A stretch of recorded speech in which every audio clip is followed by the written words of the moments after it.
혜정은 민수의 장례식장에서 오열하며 무너졌지만 정작 남편 철수는 어딘가 차분해 보였습니다. 며칠 후 혜정은 철수가 출장이 아닌 젊은 여자와 해외여행을 갔다는 충격적인 사실을 알게 됩니다. 공항 사진 속 철수는 여자의 허리를 감싸며 환하게 웃고 있었습니다. 아들이 땅속에 누워 있는데 그 사람은 웃고 있었단 말이야? 혜정의 온몸이 떨렸고 슬픔과 배신감이 동시에 밀려왔습니다. 오늘 사연 시작하기 전에 무료 버튼인 구독과 좋아요를 꼭 눌러주세요. 그러면 여러분들께 좋은 일이 생길 거예요. 서울 외곽의 낡은 아파트 단지, 이른 아침 햇살이 베란다 너머로 스며들고 있습니다. 김혜정은 오늘도 어김없이 새벽같이 일어나 남편의 아침 식사를 준비했습니다. 된장찌개를 끓이는 냄새가 집안 가득 퍼지고 밥솥에서는 하얀 김이 모락모락 피어오릅니다. 혜정은 국그릇에 찌개를 담으면서 잠시 창밖을 바라봅니다. 아침 안개 속으로 출근하는 사람들의 모습이 보입니다. 오늘도 똑같은 하루가 시작되는구나. 혜정은 작은 한숨을 내쉬며 식탁을 차렸습니다. 결혼한 지 30해가 되었습니다. 처음엔 사랑으로 시작했던 결혼이었습니다. 남편 박철수는 성실한 직장인이었고 혜정은 그런 남편을 믿고 따랐습니다. 아들 민수가 태어났을 때의 기쁨은 지금도 생생합니다. 작고 따뜻했던 아기의 손, 처음 엄마라고 불렀을 때의 그 벅찬 감동. 하지만 세월이 흐르면서 무언가 달라졌습니다. 침실 문이 열리고 박철수가 나왔습니다. 50대 중반의 그는 중견기업 부장 자리에 있습니다. 말끔한 양복 차림으로 식탁에 앉은 철수는 신문을 펼쳐들었습니다. 혜정이 조심스럽게 말을 건넵니다. 여보, 어제 민수한테 전화 왔어요. 다음 주에 휴가 나온대요. 철수는 신문에서 눈을 떼지 않은 채 짧게 대답했습니다. 그래. 혜정은 더 말하고 싶었습니다. 아들이 군대에 간 지 벌써 1년이 넘었다는 것, 얼마나 보고 싶었는지, 휴가 오면 뭘 해주고 싶은지. 하지만 남편의 차가운 반응에 입을 다물었습니다. 철수는 밥 몇 숟가락을 먹더니 일어섰습니다. 나 오늘 저녁 늦어. 저녁 차려놓지 마. 네, 조심히 다녀오세요. 현관문이 닫히는 소리가 유난히 크게 들렸습니다. 혜정은 혼자 남은 식탁을 바라보며 또다시 한숨을 쉬었습니다. 언제부터였을까요? 남편과의 대화가 이렇게 짧아진 게 예전에는 함께 웃고 떠들던 때도 있었는데 이제는 필요한 말만 주고받는 사이가 되어버렸습니다. 설거지를 하면서 혜정은 거실벽에 걸린 가족 사진을 봅니다. 민수가 고등학교를 졸업하던 날 찍은 사진입니다. 활짝 웃고 있는 아들의 모습이 눈부십니다. 그때만 해도 가족이 함께 웃을 수 있었습니다. 하지만 민수가 대학에 들어가고 군대에 가면서 집안의 분위기는 점점 더 냉랭해졌습니다. 혜정은 거실 소파에 앉아 핸드폰을 꺼냈습니다. 민수가 보낸 문자 메시지를 다시 읽어봅니다. 엄마 다음 주 금요일에 휴가 나가요. 엄마 보고 싶어요. 맛있는 거 많이 해주세요. 혜정의 입가에 미소가 번졌습니다. 적어도 아들은 자신을 필요로 합니다. 민수를 위해서라도 견뎌야 한다고 생각했습니다. 혜정은 아들이 좋아하는 음식 목록을 적기 시작했습니다. 갈비찜, 잡채, 동그랑땡. 하나하나 적어 내려가는 동안 마음이 조금 따뜻해졌습니다. 오후가 되자 혜정은 장을 보러 나갔습니다. 단골 시장 아주머니가 반갑게 맞아줍니다. 혜정이 언니, 오랜만이네요. 요즘 어떻게 지내요? 그냥 그렇죠, 뭐. 우리 민수가 다음 주에 휴가 나와요. 어머, 잘 됐네. 얼마나 보고 싶었어요. 잠시나마 다른 사람과 이야기를 나누니 마음이 조금 풀렸습니다. 하지만 집으로 돌아오는 길은 여전히 무거웠습니다. 저녁이 되어도 철수는 오지 않았습니다. 혜정은 혼자 간단히 저녁을 먹고 텔레비전을 켰습니다. 드라마 속 주인공들은 사랑하고 미워하고 화해합니다. 혜정은 멍하니 화면을 바라보며 생각했습니다. 우리도 저렇게 격하게라도 싸우면 좋겠는데 이렇게 무관심한 게 더 외로워. 밤 11시가 넘어서야 철수가 돌아왔습니다. 술 냄새를 풍기며 침실로 들어간 그는 인사도 없이 잠자리에 들었습니다. 혜정은 거실 소파에 앉아 창밖을 바라봤습니다. 어두운 밤하늘에는 별이 하나도 보이지 않았습니다. 그저 검은 하늘만이 그녀를 내려다보고 있었습니다. 가정이라는 게 원래 이런 건가? 서로를 지켜주는 거라고 생각했는데 나는 언제까지 이렇게 혼자 버텨야 하는 걸까? 혜정의 눈가에 눈물이 맺혔습니다. 하지만 그녀는 눈물을 닦으며 고개를 저었습니다.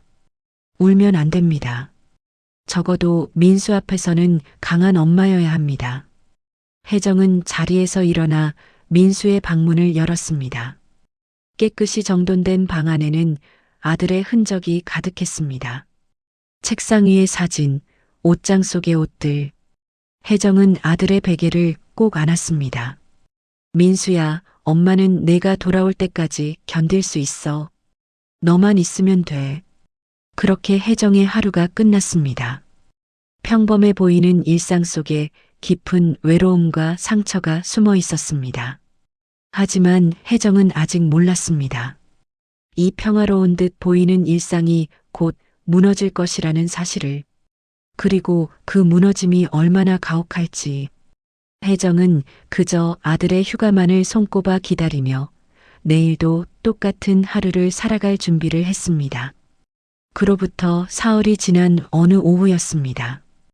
혜정은 장을 보고 돌아와 저녁 준비를 하고 있었습니다. 민수의 휴가가 이틀 앞으로 다가왔고 혜정은 아들을 위한 음식 재료를 가득 사왔습니다. 냉장고에 갈비를 넣으며 흐뭇한 미소를 짓던 그때 현관문이 급하게 열렸습니다. 철수였습니다. 평소보다 훨씬 이른 시간이었습니다. 혜정은 고개를 돌렸습니다. 여보, 왜 이렇게 일찍 들어왔어요? 철수의 얼굴은 창백했습니다. 입술이 파르르 떨리고 있었습니다. 혜정은 불길한 예감에 가슴이 철렁 내려앉았습니다. 철수는 한참을 말없이 서 있다가 겨우 입을 열었습니다. 혜정아, 민수가 왜요? 무슨 일이에요? 혜정의 목소리가 떨렸습니다. 철수는 고개를 떨구었습니다. 훈련 중에 사고가 났대. 민수가 세상을 떠났어. 순간 혜정의 머릿속이 하얘졌습니다. 귀가 먹먹해지고 다리에 힘이 풀렸습니다. 손에 들고 있던 국자가 바닥에 떨어졌습니다. 혜정은 남편의 옷깃을 붙잡으며 소리쳤습니다. 거짓말이죠? 그럴 리가 없어요. 민수는 금요일에 휴가 나온다고 했어요. 철수는 대답하지 못했습니다. 혜정은 그 자리에 주저앉으며 비명을 질렀습니다. 세상이 무너지는 소리가 들렸습니다. 아니, 혜정의 세상 그 자체가 무너지고 있었습니다. 살아야 할 이유, 견뎌야 할 이유, 웃어야 할 이유. 모든 것이 한순간에 사라져버렸습니다. 장례식장은 조문객들로 붐볐습니다. 민수의 친구들, 친척들, 철수의 직장 동료들이 찾아와 위로의 말을 건넸습니다. 하지만 혜정의 귀에는 아무것도 들리지 않았습니다. 그저 영정 속에서 환하게 웃고 있는 아들의 얼굴만 보일 뿐이었습니다. 민수야, 민수야. 혜정은 영정 앞에 무릎을 꿇고 하염없이 울었습니다. 목이 쉬도록 울었습니다. 손가락이 부르트도록 영정 사진을 어루만졌습니다. 24의 젊은 나이에 이렇게 갈 줄 누가 알았겠습니까? 군복무만 마치면 다시 대학으로 돌아갈 계획이었습니다. 졸업하고 취직해서 가정을 꾸릴 날을 꿈꿨습니다. 혜정은 민수가 장가갈 때 입힐 한복까지 마음속으로 정해두었었습니다. 하지만 이제 그 모든 꿈이 사라졌습니다. 혜정의 곁을 지키던 친척 언니가 그녀의 어깨를 감싸 안았습니다. 혜정아, 정신 차려. 철수는 어디 갔어? 이럴 때 남편이 옆에 있어줘야지. 그제야 혜정은 주위를 둘러봤습니다. 철수가 보이지 않았습니다. 조문객들과 인사를 나누는 것도 아니고 빈소를 지키는 것도 아니었습니다. 혜정은 비틀거리며 일어나 밖으로 나갔습니다. 장례식장 뒤편 흡연실에서 철수를 발견했습니다. 그는 담배를 피우며 핸드폰으로 누군가와 통화하고 있었습니다. 응, 알았어. 그럼 그때 보자고. 철수의 목소리는 평온했습니다. 아니, 어딘가 들뜬 듯한 느낌마저 들었습니다. 혜정은 믿을 수가 없었습니다. 아들이 저 안에 누워 있는데 남편은 이렇게 태어날 수 있단 말입니까? 철수가 통화를 끝내고 돌아서다가 혜정과 눈이 마주쳤습니다. 여보. 철수는 잠시 머뭇거리다가 혜정의 곁을 스쳐 지나갔습니다. 혜정은 그의 뒷모습을 멍하니 바라봤습니다. 가슴속에서 무언가가 부글부글 끓어올랐습니다. 슬픔과 분노가 뒤섞인 감정이었습니다. 장례식 마지막 날 발인을 앞두고 철수가 혜정에게 다가왔습니다. 혜정아, 나 내일부터 해외 출장 가야 돼. 급한 일이라서 어쩔 수 없어. 혜정은 귀를 의심했습니다. 뭐라고요? 지금 무슨 소리 하는 거예요? 민수를 보내는 마지막 길인데 출장을 간다고요? 회사 일이야. 나도 어쩔 수 없어. 철수는 더 이상 말하지 않고 돌아섰습니다. 혜정은 그의 팔을 붙잡고 싶었지만 힘이 없었습니다. 온몸의 기운이 빠져나간 것 같았습니다. 다음 날 아침 철수는 정말로 짐을 싸서 집을 나섰습니다. 혜정은 민수의 영정을 안고 넋을 잃은 채 하루하루를 보냈습니다. 사흘이 지난 어느 날 혜정의 핸드폰이 울렸습니다. 오랜 지인이었습니다. 혜정아, 너 지금 혼자야? 응, 왜?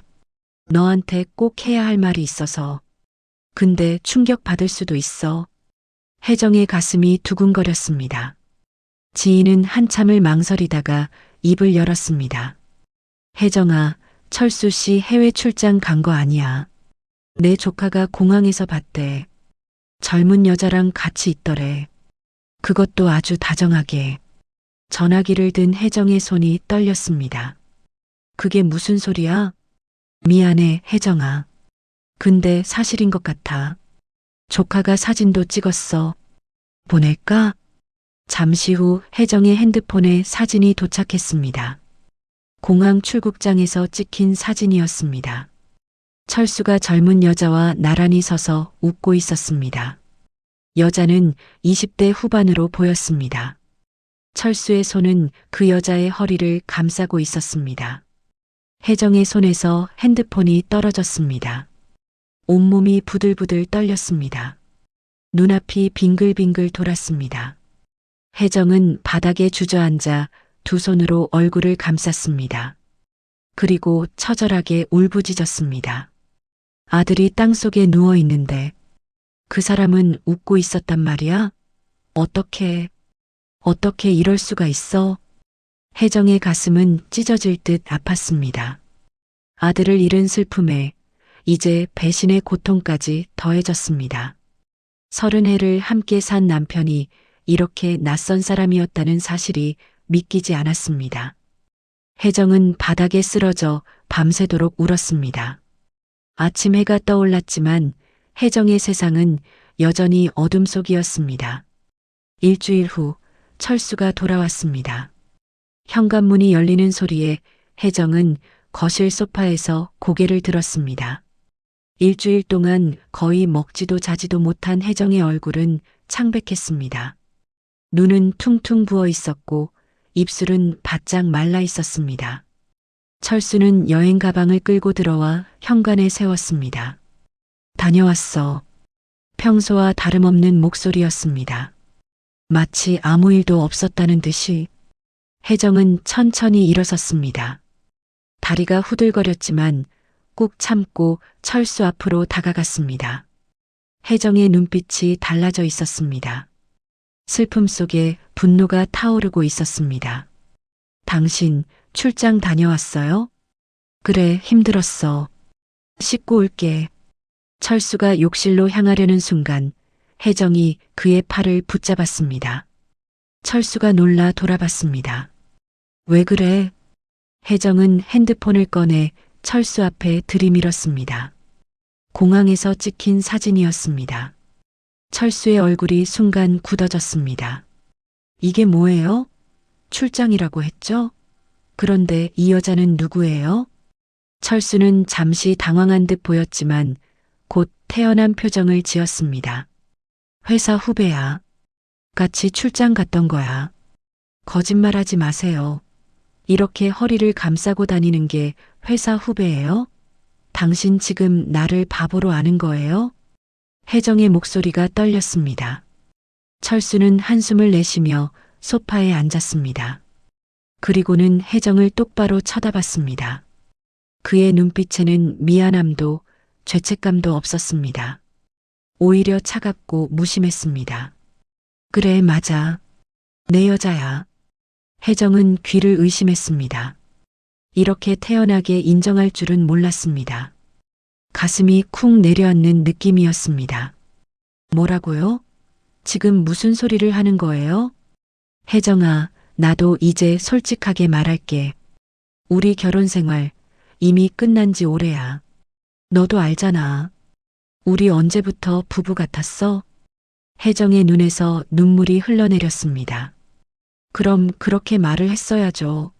아들 장례식 끝나자마자 여자를 만나러 가요? 민수가 땅속에 누워 있는데 당신은 다른 여자랑 웃으면서 여행을 다녔단 말이에요? 철수는 고개를 돌렸습니다. 혜정의 말에 대꾸하지 않았습니다. 침묵이 흘렀습니다. 혜정은 두 주먹을 꽉 쥐었습니다. 손톱이 손바닥에 파고들었지만 아프지 않았습니다. 지금 느끼는 마음의 고통에 비하면 아무것도 아니었습니다. 당신, 민수가 죽었는데 슬프지도 않아요? 철수가 고개를 들었습니다. 그의 얼굴에는 여전히 감정이 없었습니다. 슬프지. 하지만 죽은 사람은 돌아오지 않아. 사는 사람은 살아야지. 혜정은 그 말에 소름이 돋았습니다. 이 사람이 정말 자기가 알던 남편이 맞는지 의심스러웠습니다. 아니, 어쩌면 처음부터 이런 사람이었는지도 모릅니다. 자신이 보고 싶은 모습만 봤던 건 아니었을까요? 철수가 일어서며 말했습니다. 혜정아, 우리 이혼하자. 혜정의 다리에 힘이 풀렸습니다. 그 자리에 주저앉을 뻔했지만 간신히 버텼습니다. 뭐라고요? 이혼하자고. 민수도 갔으니 이제 우리 각자 길을 가는 게 맞아. 우리 서로 불행하잖아. 당신만 불행했겠죠. 딴 여자를 만나고 싶었으니까. 철수는 대꾸하지 않았습니다. 그저 냉정한 표정으로 혜정을 바라볼 뿐이었습니다. 혜정은 온몸이 떨렸습니다. 분노와 슬픔이 뒤섞여 숨을 쉬기조차 힘들었습니다. 좋아요. 이혼하죠. 당신 같은 사람이랑 더 이상 못 살겠어요. 혜정은 침실로 들어가 문을 쾅 닫았습니다. 그리고 침대에 쓰러져 울었습니다. 베개에 얼굴을 묻고 소리 없이 흐느꼈습니다. 30해를 함께 산 세월이 이렇게 무너질 줄은 몰랐습니다. 사랑했던 시절도 있었습니다. 행복했던 순간도 있었습니다. 하지만 이제 그 모든 것이 거짓이었던 것처럼 느껴졌습니다. 다음 날 철수는 이혼 서류를 들고 왔습니다. 이미 변호사를 통해 준비한 듯 완벽하게 작성되어 있었습니다. 철수는 서류를 식탁 위에 놓으며 말했습니다. 여기 서명하고 도장 찍어. 재산 분할은 공정하게 했어. 이 집은 내가 가지고 나는 예금의 절반만 가져갈게. 혜정은 서류를 보지도 않았습니다. 그렇게 급해요? 아들 죽은 지 이제 보름밖에 안 지났는데 늦출 이유가 있어? 어차피 할 거 빨리 끝내는 게 서로 좋아. 혜정은 철수를 똑바로 쳐다봤습니다. 당신 정말 미안하지도 않아요? 민수한테, 나한테. 철수는 잠시 망설이는 듯 했습니다. 하지만 곧 고개를 돌렸습니다. 미안해. 하지만 어쩔 수 없어. 나도 내 인생 살고 싶어. 혜정은 쓴웃음을 지었습니다. 이제 더 이상 할 말이 없었습니다. 철수는 서류를 놓아둔 채 회사로 출근했습니다. 혜정은 하루 종일 그 서류를 바라만 봤습니다. 도장을 찍으면 끝입니다. 30해의 결혼 생활이 종이 한 장으로 끝나는 겁니다. 밤이 되었습니다. 혜정은 민수의 방으로 들어갔습니다. 아들의 책상 앞에 앉아 영정 사진을 꺼내 들었습니다. 민수야, 엄마 어떻게 해야 할까? 이렇게 끝내도 되는 걸까? 영정 속 민수는 여전히 환하게 웃고 있었습니다. 혜정은 그 웃음을 보며 결심했습니다. 더 이상 이 남자에게 매달리지 않겠다고. 이미 마음은 떠난 사람을 붙잡아봤자 의미가 없습니다. 혜정은 자리에서 일어나 거실로 갔습니다. 서류를 집어들고 자신의 도장을 꺼냈습니다. 손이 떨렸습니다. 눈물이 또다시 흘러내렸습니다. 하지만 혜정은 도장을 찍었습니다. 꾹 누르고 떼어냈습니다. 붉은 도장이 서류 위에 선명하게 찍혔습니다. 그 순간 30해의 결혼 생활이 끝났습니다. 혜정은 그 자리에 주저앉아 한참을 울었습니다. 모든 것을 잃었습니다. 아들도 남편도 가정도 이제 남은 건 공허함 뿐이었습니다. 이혼 서류에 도장을 찍은 지 사흘이 지났습니다. 철수는 그날로 짐을 싸서 집을 나갔습니다. 아무런 미련도 없다는 듯이 마지막 순간까지 혜정에게 건넨 말은 달랑 한마디였습니다. 앞으로 잘 살아. 그리고 문을 닫고 나갔습니다. 혜정은 텅 빈 집에 홀로 남았습니다. 너무나 조용했습니다. 시계 초침 소리만 똑딱똑딱 울렸습니다. 혜정은 거실 소파에 앉아 멍하니 벽을 바라봤습니다. 가족 사진이 걸려있던 자리는 이제 비어 있었습니다. 철수가 떠나기 전에 자기 몫의 물건들과 함께 가져갔습니다. 이제 정말 혼자구나. 혜정은 중얼거렸습니다. 아들도 없고 남편도 없습니다. 가정이라는 틀도 사라졌습니다. 50이 넘은 나이에 홀로 남았습니다. 앞으로 어떻게 살아가야 할지 막막했습니다. 혜정은 며칠 동안 집 밖으로 나가지 못했습니다. 먹지도 않고 씻지도 않았습니다. 그저 소파에 누워 천장만 바라봤습니다. 어느 날 밤 잠을 이루지 못하고 뒤척이던 혜정은 민수의 방으로 갔습니다. 아들의 흔적을 정리해야 한다는 생각이 들었습니다. 언제까지고 이렇게 붙잡고 있을 수는 없었습니다. 혜정은 민수의 책상 서랍을 열었습니다. 교과서, 노트, 펜들이 가지런히 정리되어 있었습니다. 민수는 어릴 때부터 정리를 잘하는 아이였습니다. 혜정은 하나씩 물건을 꺼내며 추억에 잠겼습니다. 초등학교 때 받은 상장, 중학교 때 쓴 일기장, 고등학교 졸업 앨범. 모든 것이 소중했습니다. 혜정의 눈에서 눈물이 주르르 흘러내렸습니다. 그때 서랍 깊숙한 곳에서 무언가 딱딱한 것이 손에 잡혔습니다. 휴대폰이었습니다.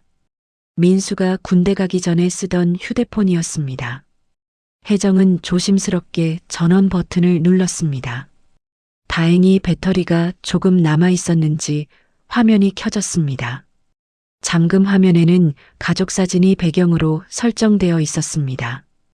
혜정은 민수의 생일로 비밀번호를 입력했습니다. 화면이 열렸습니다. 혜정은 사진첩을 열어봤습니다. 친구들과 찍은 사진, 혼자 찍은 셀카, 풍경 사진들이 가득했습니다. 하나하나 넘기며 보던 혜정은 문득 문자 메시지 앱을 눌렀습니다. 혹시 자신에게 보낸 메시지가 남아있을까 싶어서였습니다. 대화 목록이 나타났습니다. 친구들, 아빠, 엄마.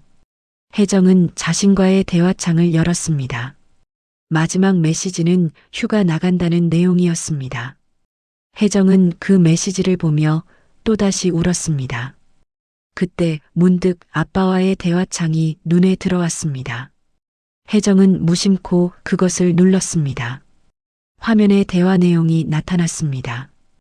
혜정은 위에서부터 천천히 읽어 내려갔습니다. 대부분 일상적인 이야기였습니다. 군대 생활, 훈련 이야기, 집에 가고 싶다는 내용들. 그런데 스크롤을 내리던 혜정의 손이 멈췄습니다. 한 달 전에 민수가 철수에게 보낸 메시지였습니다. 아빠, 나 심각하게 할 말이 있어. 통장 확인했는데 내 명의로 된 계좌에 큰 돈이 들어와 있어. 내가 만든 계좌도 아니고 입금한 적도 없어. 이거 아빠가 한 거야? 왜 내 명의를 쓴 거야? 혜정의 심장이 쿵 하고 내려앉았습니다. 다음 메시지를 읽었습니다.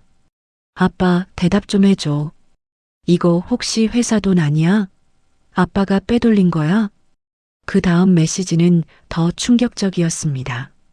아빠, 나 무서워. 회사에서 조사 나온대. 내 명의로 된 계좌라서 나한테 연락이 왔어. 아빠, 이거 어떡해. 내가 죄를 뒤집어 쓰는 거 아니야? 혜정의 손이 부들부들 떨렸습니다. 더 아래로 스크롤을 내렸습니다. 아빠, 내가 이 일 때문에 훈련소에서도 불려나갔어. 조사받았어. 다들 나를 의심하는 눈으로 봐. 아빠, 제발 나와서 설명 좀 해줘. 내가 한 게 아니라고 말해줘. 마지막 메시지는 민수가 죽기 이틀 전에 보낸 것이었습니다. 아빠, 나 내일 위험한 훈련에 투입된대. 평소에는 안 하는 훈련인데 갑자기 나보고 하래. 혹시 이거 그 일 때문인가? 무서워. 살아서 나가면 엄마한테 다 말할 거야.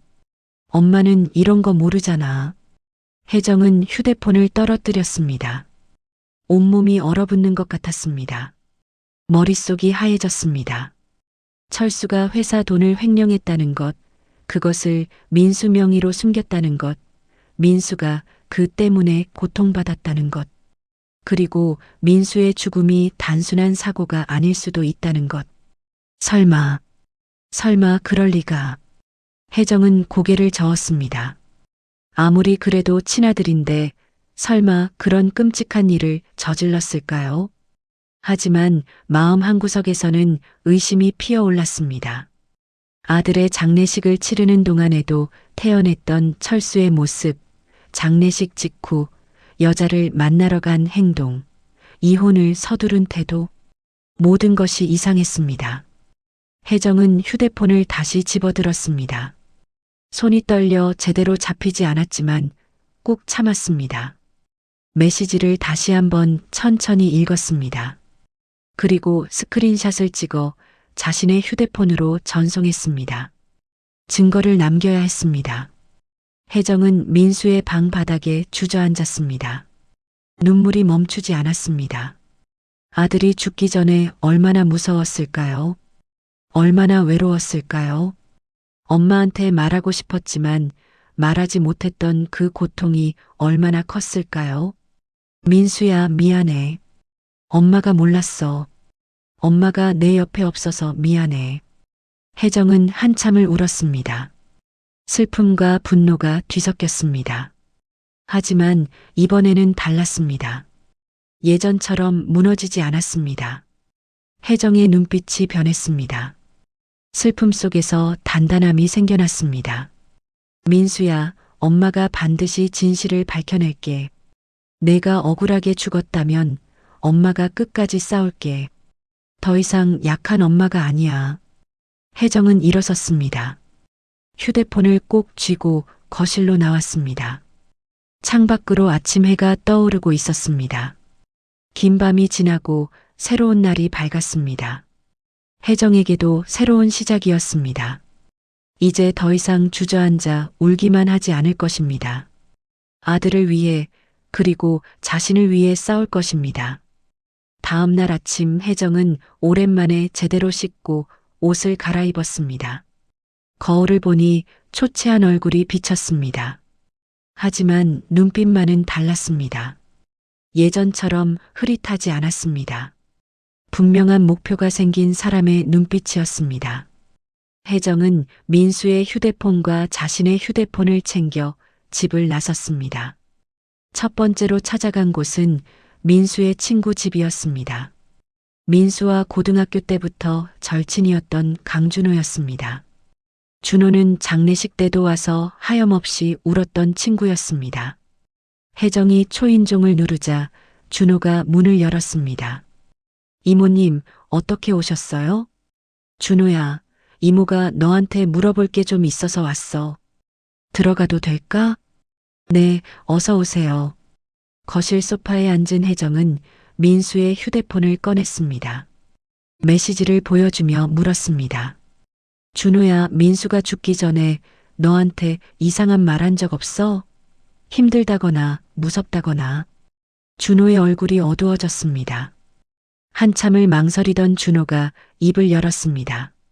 사실 민수 형이 마지막으로 전화했을 때 이상했어요. 목소리가 떨리고 있었어요. 무슨 일이 생긴 것 같다고, 아버지 때문에 곤란한 일이 생겼다고 했어요. 혜정의 가슴이 철렁했습니다. 그래서 뭐라고 했어? 형이 그러더라고요. 자기 명의로 된 통장에 이상한 돈이 들어와 있대요. 회사에서 조사 나왔는데 아버지가 아무 말도 안 해준대요. 그래서 형이 혼자 다 뒤집었을까봐 무섭다고. 혜정은 두 손으로 얼굴을 감쌌습니다. 민수가 얼마나 힘들었을지 상상이 되었습니다. 준호가 조심스럽게 말을 이었습니다. 그리고 이모님, 한 가지 더 이상한 게 있어요. 민수 형이 그 위험한 훈련에 투입된 게 너무 갑작스러웠어요. 보통은 경험 많은 선임들이 하는 훈련인데 갑자기 형한테 하라고 했대요. 형도 그게 이상하다고 했어요. 혜정의 온몸에 소름이 돋았습니다.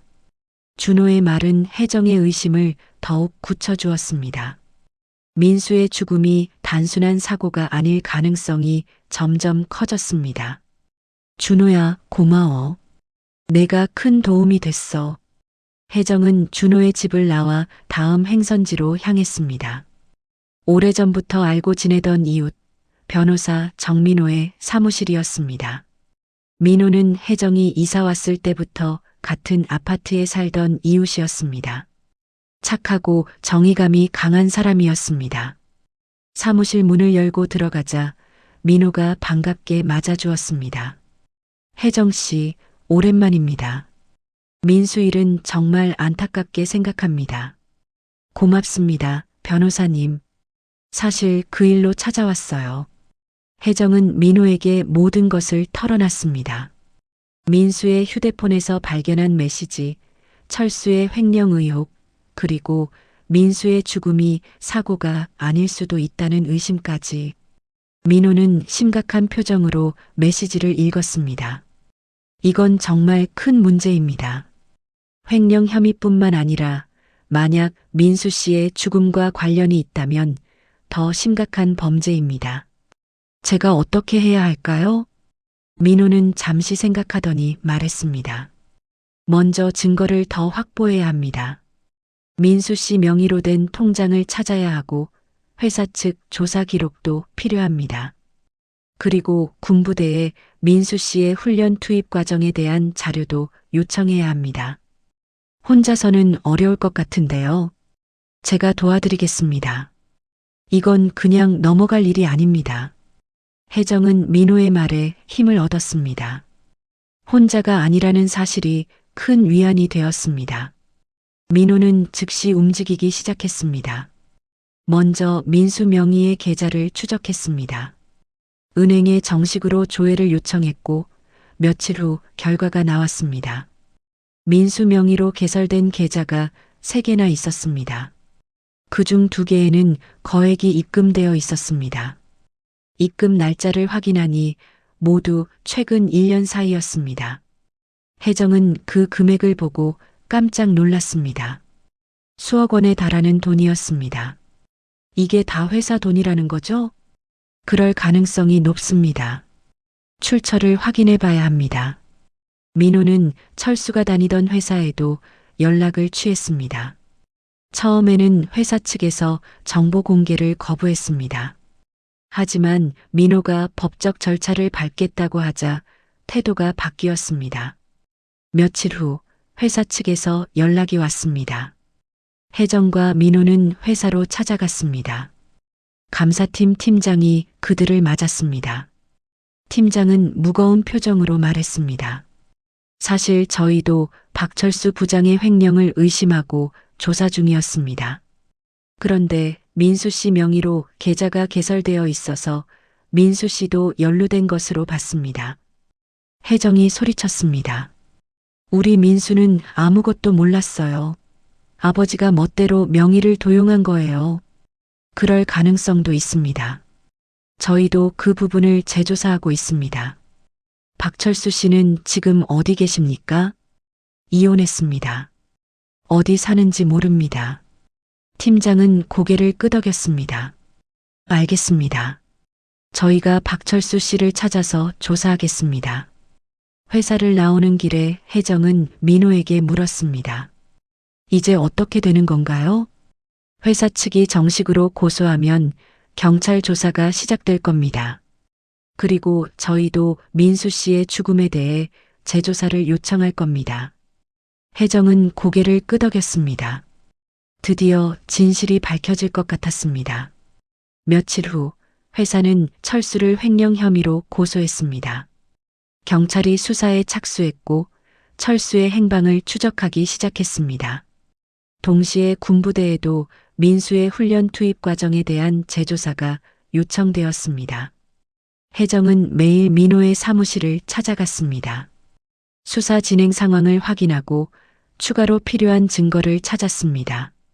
민수의 친구들을 만나 증언을 받았고 민수가 남긴 다른 흔적들도 찾아냈습니다. 하나하나 퍼즐 조각을 맞춰가는 과정이었습니다. 어느 날 저녁 혜정은 집에 돌아와 민수의 영정 앞에 앉았습니다. 민수야, 엄마가 포기하지 않고 있어. 내가 억울하게 당한 일 엄마가 반드시 밝혀낼 거야. 조금만 기다려줘.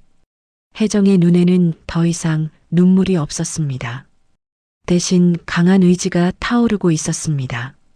예전에 나약했던 혜정은 사라졌습니다. 이제 혜정은 싸우는 법을 배웠습니다. 아들을 위해, 정의를 위해, 그리고 자신을 위해 당당히 맞서는 여인으로 변해가고 있었습니다. 한 달이 흘렀습니다. 경찰 수사는 빠르게 진행되었습니다. 철수가 회사 자금을 빼돌린 증거들이 속속 드러났습니다. 민호 변호사는 거의 매일 혜정에게 수사 진행 상황을 알려주었습니다. 그러던 어느 날 민호에게서 급한 전화가 왔습니다. 혜정 씨, 지금 사무실로 오실 수 있어요? 중요한 소식이 있습니다. 혜정은 서둘러 민호의 사무실로 달려갔습니다. 사무실에 들어서자 민호가 심각한 표정으로 서류를 펼쳐 보이며 말했습니다. 군부대 측에서 조사 결과가 나왔습니다. 민수 씨가 투입된 훈련은 원래 계획에 없던 것이었습니다. 누군가 상부에 압력을 넣어서 급작스럽게 편성된 훈련이었다고 합니다. 혜정의 얼굴이 굳어졌습니다. 그게 무슨 뜻입니까? 더 충격적인 건 이겁니다. 그 압력을 넣은 사람의 배후에 박철수 씨가 있었다는 정황이 포착되었습니다. 혜정은 의자를 붙잡고 겨우 중심을 잡았습니다. 머릿속이 하얗게 변했습니다. 그럼 민수가 죽은 게 아직 확정된 건 아닙니다. 하지만 정황상 박철수 씨가 민수 씨를 위험한 훈련에 고의로 투입시켜 사고를 유도했을 가능성이 큽니다. 민수 씨가 횡령 사실을 알고 있었고 곧 폭로할 것 같으니 입을 막으려 했던 것으로 보입니다. 혜정은 온몸이 떨렸습니다. 분노와 슬픔이 동시에 밀려왔습니다. 친아들을 그렇게 대할 수 있단 말입니까? 아무리 돈이 중요해도, 아무리 자신을 지키고 싶어도 어떻게 친자식을 죽음으로 내몰 수 있단 말입니까? 그 사람을 당장 잡아야 해요. 어디 있습니까? 그게 문제입니다. 박철수 씨가 도주한 것 같습니다. 경찰이 추적 중이지만 아직 소재를 파악하지 못했습니다. 혜정은 주먹을 불끈 쥐었습니다. 도망칠 생각을 하다니 끝까지 비겁한 사람이었습니다. 하지만 혜정은 포기하지 않았습니다. 반드시 찾아야 해요. 끝까지 쫓아야 합니다. 물론입니다. 경찰도 전력을 다하고 있습니다. 그리고 한 가지 더 있습니다. 민호는 또 다른 서류를 꺼냈습니다. 박철수 씨와 함께 있던 여자 기억하시죠? 그 여자도 이 사건에 연루되어 있습니다. 횡령한 돈의 일부를 그 여자 명의로 숨겨놨습니다. 혜정은 쓴웃음을 지었습니다. 모든 것이 계획적이었던 겁니다. 회사 돈을 빼돌리고 아들 명의와 여자 명의로 숨기고 아들이 진실을 알아차리자 제거하려 했던 것입니다. 그리고 이혼까지 서둘러서 혜정으로부터도 벗어나려 했던 겁니다. 며칠 후 드디어 경찰이 철수의 소재를 파악했습니다. 제주도의 한 리조트에 그 여자와 함께 숨어 있었습니다. 경찰은 즉시 현장으로 출동했고 철수와 여자를 체포했습니다. 혜정은 민호와 함께 서울 경찰서로 향했습니다. 유치장에 갇힌 철수를 보는 순간 혜정의 가슴속에서 무언가 터져 나올 것 같았습니다. 철수는 초췌한 모습이었습니다. 머리는 헝클어져 있었고 수염도 덥수룩했습니다. 하지만 혜정은 조금도 동정심이 들지 않았습니다. 경찰관이 조사실로 안내했습니다. 철수가 의자에 앉아 고개를 숙이고 있었습니다. 혜정은 철수 맞은편에 앉았습니다. 한참 동안 침묵이 흘렀습니다. 혜정이 먼저 입을 열었습니다. 고개 들어요. 내 눈을 똑바로 봐요. 철수가 천천히 고개를 들었습니다. 그의 눈은 충혈되어 있었습니다. 하지만 혜정의 눈은 더 무서웠습니다. 슬픔과 분노가 뒤섞인 차갑고 날카로운 눈빛이었습니다. 당신이 민수를 죽였어요. 친아들을 죽였단 말이에요. 철수는 고개를 저었습니다.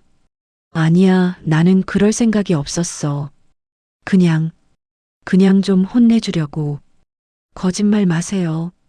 위험한 훈련에 밀어넣은 게 혼내주려고 한 거예요? 죽을 수도 있다는 걸 알면서 그랬잖아요. 철수는 대답하지 못했습니다. 혜정은 계속 말했습니다. 당신은 회사 돈을 훔쳤어요. 민수 명의로 숨겼죠. 민수가 그걸 알아차리고 폭로하려 하니까 입을 막으려고 죽인 거예요. 어떻게 그럴 수 있어요? 어떻게 친아들을 그렇게 대할 수 있어요? 철수의 눈에서 눈물이 흘러내렸습니다. 미안해, 혜정아. 나도 모르게 그렇게 됐어. 돈이 필요했어. 그 여자랑 새 인생을 시작하려면 돈이 필요했어. 혜정은 비웃었습니다. 돈? 새 인생? 그게 아들 목숨보다 중요했어요? 당신은 인간이 아니에요. 짐승만도 못해요. 철수는 얼굴을 손으로 가렸습니다. 흐느끼는 소리가 들렸습니다. 하지만 혜정은 조금도 마음이 흔들리지 않았습니다. 혜정은 자리에서 일어서며 마지막으로 말했습니다. 당신은 반드시 벌을 받을 거예요. 민수가 하늘에서 지켜보고 있어요. 더 이상 당신한테 속지 않아요. 혜정은 조사실을 나왔습니다. 복도에서 민호가 기다리고 있었습니다. 힘드셨죠? 아니요, 오히려 후련합니다. 이제 진실이 밝혀졌으니까요. 며칠 후 검찰은 철수를 횡령 혐의와 살인 교사 혐의로 기소했습니다. 함께 있던 여자도 공범으로 기소되었습니다. 재판 날짜가 잡혔습니다. 혜정은 매 공판마다 빠짐없이 참석했습니다. 방청석에 앉아 철수를 지켜봤습니다. 재판이 진행되는 동안 더 많은 증거가 제시되었습니다. 철수가 군부대 고위 간부에게 뇌물을 주고 민수를 위험한 훈련에 투입시킨 정황, 민수 명의로 개설한 계좌들, 횡령한 금액의 규모, 모든 것이 낱낱이 밝혀졌습니다. 여자는 법정에서 철수를 배신했습니다. 모든 것이 철수의 계획이었고 자신은 모르는 일이었다고 주장했습니다. 철수는 분노하며 그녀를 바라봤지만 소용없었습니다. 결국 모두가 철수를 등졌습니다. 회사도 여자도 심지어 그의 친구들도.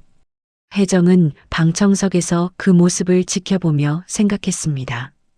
욕심이 사람을 어떻게 망가뜨리는지, 돈과 욕망이 가족을 어떻게 파괴하는지, 철수는 모든 것을 가지려다가 결국 모든 것을 잃었습니다. 공판이 끝나고 혜정은 법원을 나왔습니다. 가을바람이 불어왔습니다. 선선한 바람이 혜정의 얼굴을 스쳤습니다. 혜정은 하늘을 올려다봤습니다. 구름 사이로 햇살이 비쳤습니다. 민수야, 이제 곧 끝나. 엄마가 내 억울함을 풀어줄게. 조금만 더 기다려줘. 혜정의 입가에 잔잔한 미소가 번졌습니다. 힘든 시간이었지만 포기하지 않았습니다. 앞으로 선고만 남았습니다. 정의는 반드시 승리할 것입니다. 드디어 선고일이 다가왔습니다. 법원 앞에는 이른 아침부터 사람들이 모여들었습니다. 언론사 기자들도 카메라를 들고 대기하고 있었습니다. 이 사건은 이미 뉴스를 통해 세상에 알려졌습니다. 회사 부장이 횡령한 돈을 아들 명의로 숨기고 진실을 알게 된 아들을 죽음으로 내몬 사건. 사람들은 분노했고 철수를 향한 비난이 쏟아졌습니다. 혜정은 민호 변호사와 함께 법정으로 들어갔습니다. 방청석은 이미 사람들로 가득 찼습니다. 민수의 친구들도 와 있었습니다. 준호는 혜정을 보자 고개를 숙여 인사했습니다. 혜정도 미소로 답했습니다. 이 모든 과정에서 준호를 비롯한 민수의 친구들이 큰 힘이 되어 주었습니다. 잠시 후 철수가 수갑을 찬 채 법정으로 들어왔습니다. 교도관 2명이 그를 호송했습니다. 철수의 모습은 몇 달 전과는 완전히 달랐습니다. 머리는 희끗희끗해졌고 등은 굽어 있었습니다. 한때 중견기업 부장으로 당당했던 모습은 온데간데 없었습니다. 철수는 방청석을 둘러보다가 혜정과 눈이 마주쳤습니다. 혜정은 시선을 돌리지 않았습니다. 똑바로 철수를 바라봤습니다. 재판장이 입장하고 모두 기립했습니다. 재판장이 자리에 앉자 방청객들도 앉았습니다. 숨소리조차 조심스러운 정적이 흘렀습니다. 재판장이 서류를 정리하며 입을 열었습니다. 지금부터 피고인 박철수에 대한 선고를 시작하겠습니다. 혜정은 두 손을 꼭 모았습니다. 가슴이 두근거렸습니다. 재판장이 서류를 읽기 시작했습니다. 피고인은 재직 중인 회사에서 약 5억 원에 달하는 자금을 횡령하였습니다. 이를 은폐하기 위해 친아들인 망 박민수의 명의를 무단으로 도용하여 계좌를 개설하고 자금을 숨겼습니다. 망인이 이 사실을 알게 되자 입을 막기 위해 군부대 고위 간부에게 금품을 제공하고 망인을 위험한 훈련에 투입하도록 압력을 넣었습니다. 재판장의 목소리는 차갑고 단호했습니다. 그 결과 망인은 훈련 중 사고로 사망하였습니다. 이는 명백한 살인 교사 행위입니다. 더욱이 피고인은 아들의 장례식 직후 내연녀와 해외여행을 떠났으며 배우자에게 이혼을 강요하고 모든 증거를 인멸하려 시도했습니다. 방청석에서 한숨소리가 들렸습니다.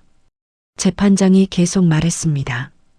본 재판부는 피고인의 범행이 극히 악질적이고 반인륜적이며 어떠한 참작의 여지도 없다고 판단합니다.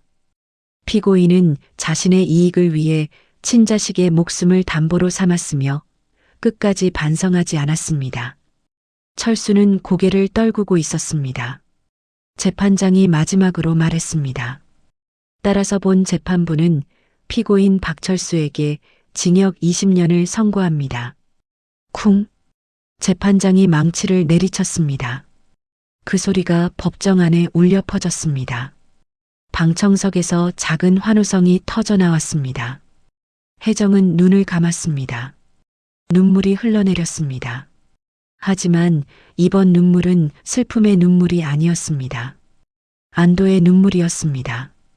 철수는 그 자리에 주저앉았습니다. 교도관들이 그를 일으켜 세웠습니다. 철수가 끌려나가면서 혜정을 돌아봤습니다. 그의 입이 움직였습니다.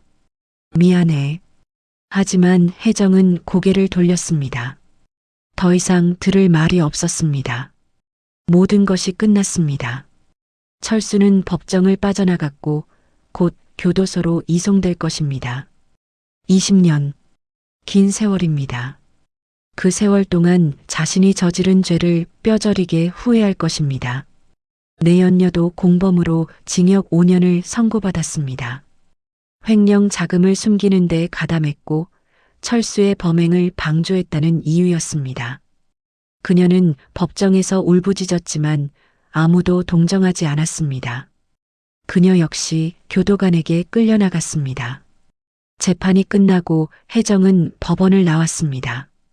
가을 햇살이 따뜻하게 내리쏘고 있었습니다. 민호가 혜정의 곁으로 다가왔습니다. 수고 많으셨습니다. 혜정 씨. 정의가 승리했습니다. 변호사님 덕분입니다. 정말 고맙습니다. 아닙니다. 혜정 씨가 포기하지 않으셨기 때문입니다. 혜정 씨의 용기가 이 모든 걸 가능하게 했습니다. 준호를 비롯한 민수의 친구들도 다가왔습니다. 이모님, 민수 형이 하늘에서 기뻐하실 거예요. 이모님이 형의 억울함을 풀어주셨어요. 혜정은 아이들을 하나하나 안아주었습니다. 이 아이들도 민수처럼 소중한 누군가의 자식들입니다. 혜정은 이 아이들이 안전하고 행복하게 살아가기를 바랐습니다. 저녁 무렵 혜정은 집으로 돌아왔습니다. 오랜만에 마음이 편안했습니다. 거실에 놓인 민수의 영정 앞에 앉았습니다. 촛불을 켜고 향을 피웠습니다. 민수의 환한 미소가 혜정을 바라보고 있었습니다. 민수야, 엄마가 해냈어. 내 억울함을 풀어줬어. 그 사람은 벌을 받았어. 이제 편히 쉬어도 돼. 혜정은 영정을 쓰다듬었습니다. 그리고 한참을 그렇게 앉아 있었습니다. 마음속 깊은 곳에서 무언가 풀리는 느낌이었습니다. 오랜 시간 짓눌렸던 무게가 조금씩 사라지고 있었습니다. 밤이 깊어갔습니다. 혜정은 창밖을 바라봤습니다. 하늘에 별이 반짝이고 있었습니다. 오랜만에 보는 별이었습니다. 지난 몇 달 동안은 아무것도 보이지 않았습니다. 슬픔과 분노에 가려 세상이 온통 어둠으로만 보였습니다. 하지만 이제 달랐습니다. 별이 보이고 달이 보였습니다. 혜정은 깊은 숨을 들이마셨습니다. 그리고 천천히 내쉬었습니다. 아직 아픕니다. 아들을 잃은 상처는 평생 남을 것입니다. 하지만 이제 혜정은 알았습니다. 슬픔 속에서도 살아갈 수 있다는 것을, 아픔을 안고도 앞으로 나아갈 수 있다는 것을. 혜정은 민수의 영정을 안았습니다. 가슴에 꼭 안고 중얼거렸습니다. 민수야, 엄마는 이제 무너지지 않아. 내가 남긴 사랑을 가슴에 안고 당당히 살아갈 거야. 그게 엄마가 너한테 해줄 수 있는 마지막 선물이야. 달빛이 창문을 통해 들어와 혜정을 비췄습니다. 그 빛 속에서 혜정은 마치 민수가 함께 있는 것처럼 느껴졌습니다. 따뜻하고 포근한 느낌이었습니다. 혜정은 미소를 지었습니다. 오랜만에 진심으로 웃었습니다. 이제 새로운 시작입니다. 고통스러운 과거를 딛고 일어설 시간입니다. 혜정은 앞으로 나아갈 준비가 되었습니다. 3년이 흘렀습니다. 계절은 다시 가을을 맞이했습니다. 서울 한복판의 작은 골목길, 아담한 책방 하나가 자리 잡고 있었습니다. 유리창 너머로 따뜻한 조명이 새어나왔고 책장에는 책들이 가득 꽂혀 있었습니다. 책방 간판에는 민수의 서재라는 이름이 적혀 있었습니다. 혜정은 책방 안에서 책을 정리하고 있었습니다. 머리는 반백이 되었지만 표정은 밝았습니다. 예전의 지친 모습은 찾아볼 수 없었습니다. 대신 평온하고 따뜻한 미소가 입가에 머물러 있었습니다. 책방은 혜정이 재판이 끝난 후 1년 만에 연 곳이었습니다. 민수가 생전에 좋아하던 책들을 모아 전시했고 사람들에게 책을 빌려주거나 판매했습니다. 처음에는 손님이 많지 않았습니다. 하지만 입소문이 퍼지면서 점점 더 많은 사람들이 찾아왔습니다. 특히 젊은 학생들이 많이 왔습니다. 조용히 책을 읽을 수 있는 공간이 필요했던 그들에게 이곳은 안식처 같은 곳이었습니다. 혜정은 손님들에게 차를 내어주고 때로는 이야기를 나누었습니다. 문이 열리며 단골 손님이 들어왔습니다. 대학생, 여학생이었습니다.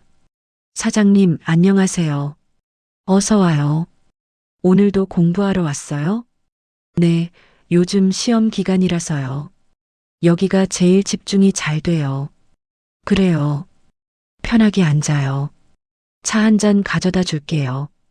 혜정은 따뜻한 유자차를 끓여 여학생에게 건넸습니다. 여학생은 고맙다는 인사를 하고 책상에 앉아 공부를 시작했습니다. 혜정은 그 모습을 흐뭇하게 바라봤습니다. 이런 순간들이 혜정에게는 큰 기쁨이었습니다. 누군가에게 도움이 되고 누군가에게 위로가 된다는 것. 그것이 혜정이 살아가는 이유였습니다. 오후가 되자 민호 변호사가 찾아왔습니다. 민호는 재판이 끝난 후에도 혜정과 꾸준히 연락을 주고받았습니다. 좋은 친구가 되었습니다. 혜정 씨, 잘 지내셨어요? 네, 변호사님. 오랜만이네요. 커피 드릴까요? 그럼 감사하죠. 두 사람은 책방 한쪽에 마련된 작은 테이블에 앉았습니다. 혜정이 정성스럽게 커피를 내렸습니다. 민호는 커피를 한 모금 마시고 말했습니다. 책방이 정말 잘 되고 있네요. 손님도 많고 덕분입니다. 모두 변호사님 덕분이에요. 변호사님이 없었으면 저는 여기까지 오지 못했을 거예요. 아닙니다. 혜정 씨의 힘이었어요. 혜정 씨가 포기하지 않고 싸우셨잖아요. 혜정은 미소를 지었습니다. 그때 민호가 조심스럽게 물었습니다. 가끔 힘들지는 않으세요? 아직도 민수 씨 생각이 많이 나시죠? 혜정은 창밖을 바라봤습니다. 나뭇잎이 바람에 흔들리고 있었습니다. 물론 힘들죠. 하루도 민수 생각 안 하는 날이 없어요. 아침에 눈 뜰 때도 밤에 잠들 때도 항상 민수가 생각나요. 혜정의 눈가가 촉촉해졌습니다. 하지만 눈물을 흘리지는 않았습니다. 하지만 이제는 슬픔만 느끼는 건 아니에요. 민수와 함께했던 행복한 기억들도 떠올려요.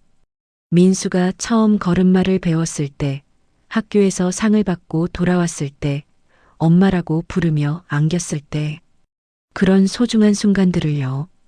민호는 고개를 끄덕였습니다. 혜정이 계속 말했습니다. 처음엔 민수를 잃은 아픔이 너무 커서 아무것도 할 수 없었어요. 세상이 끝난 것 같았죠. 하지만 시간이 지나면서 깨달았어요. 민수는 제 삶에서 사라진 게 아니라 제 마음속에 영원히 살아있다는 걸요. 혜정은 가슴에 손을 얹었습니다. 민수는 여기 있어요. 제 가슴 속에, 제 기억 속에, 그리고 이 책방 곳곳에 민수가 좋아하던 책들, 민수가 앉아서 읽던 의자, 민수가 좋아하던 음악, 모든 게 민수예요. 저녁 무렵 준호가 친구들과 함께 찾아왔습니다. 민수의 고등학교 친구들이었습니다. 이제 모두 대학을 졸업하고 사회인이 되었습니다. 이모님, 오늘 민수 형 기일이잖아요. 가족같이 추모하러 왔어요. 혜정은 아이들을 반갑게 맞았습니다. 함께 민수의 사진 앞에 꽃을 놓고 묵념했습니다. 그리고 둘러앉아 민수 이야기를 나누었습니다. 함께 놀던 추억, 웃겼던 일, 감동적이었던 순간들. 이야기하는 동안 슬픔보다는 웃음이 더 많았습니다. 준호가 말했습니다. 이모님, 저희가 민수 형 이름으로 장학금을 만들었어요. 어려운 형편의 학생들을 돕는 장학금이에요. 형이 항상 남을 배려하고 도와주던 모습을 기억해서요. 혜정은 감동받았습니다. 정말 고마워요. 민수가 얼마나 좋아할까? 형이 하늘에서 자랑스러워 하실 거예요. 이모님도 이렇게 책방을 열어서 많은 사람들을 돕고 계시잖아요. 밤이 깊어갈 무렵 아이들이 돌아가고 혜정은 홀로 책방에 남았습니다. 조명을 끄고 민수의 사진 앞에 앉았습니다. 촛불을 켜니 사진 속 민수의 얼굴이 따뜻하게 빛났습니다. 민수야, 엄마는 이제 괜찮아. 내가 걱정할 필요 없어. 엄마는 강해졌어. 세상에 무너지지 않는 법을 배웠어.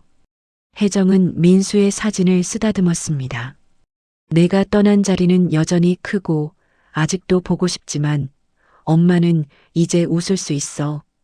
내가 남긴 사랑을 기억하면서 다른 사람들에게도 사랑을 나눠주면서 살아갈 거야. 창밖으로 첫눈이 내리기 시작했습니다. 하얀 눈송이가 하늘에서 천천히 떨어졌습니다. 혜정은 창가로 다가가 눈을 바라봤습니다. 아름다웠습니다. 세상은 여전히 아름다웠습니다.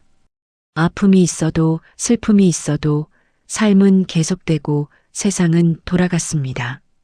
혜정은 깊은 숨을 들이마셨습니다. 가슴속 깊은 곳에서 평화가 느껴졌습니다. 오랜 시간 동안 싸워왔습니다. 슬픔과 싸우고 분노와 싸우고 절망과 싸웠습니다. 그리고 이제 드디어 평화를 찾았습니다.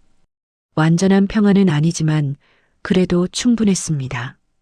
혜정은 민수의 사진을 마지막으로 한번 쓰다듬고 가방을 챙겼습니다. 책방 문을 잠그고 밖으로 나왔습니다. 눈은 계속 내리고 있었습니다. 혜정은 하늘을 올려다보며 중얼거렸습니다. 민수야, 잘 자. 엄마는 내일도 열심히 살게. 내가 자랑스러워할 수 있는 엄마가 될게. 혜정은 눈길을 걸어갔습니다. 발자국이 하얀 눈 위에 찍혔습니다. 하나하나의 발자국이 혜정이 걸어온 길을 보여주었습니다. 힘들고 고통스러웠지만 포기하지 않고 걸어왔습니다. 그리고 앞으로도 계속 걸어갈 것입니다. 눈 속을 걷는 혜정의 뒷모습은 외롭지 않았습니다. 민수가 함께 있었으니까요. 마음속에 영원히. 그리고 혜정 주변에는 이제 새로운 사람들이 있었습니다. 함께 웃고 함께 살아가는 사람들. 혜정은 더 이상 혼자가 아니었습니다. 과거의 고통을 딛고 혜정은 진짜 자신의 인생을 살아가고 있었습니다. 누군가의 아내도 누군가의 엄마도 아닌 김혜정 그 자체로 당당하고 강인하게 그리고 무엇보다 따뜻하게. 오늘 사연 재미있으셨어요? 여러분의 구독과 좋아요는 저에게 큰 힘이 됩니다. 댓글로도 응원해주세요. 시청해주셔서 감사합니다.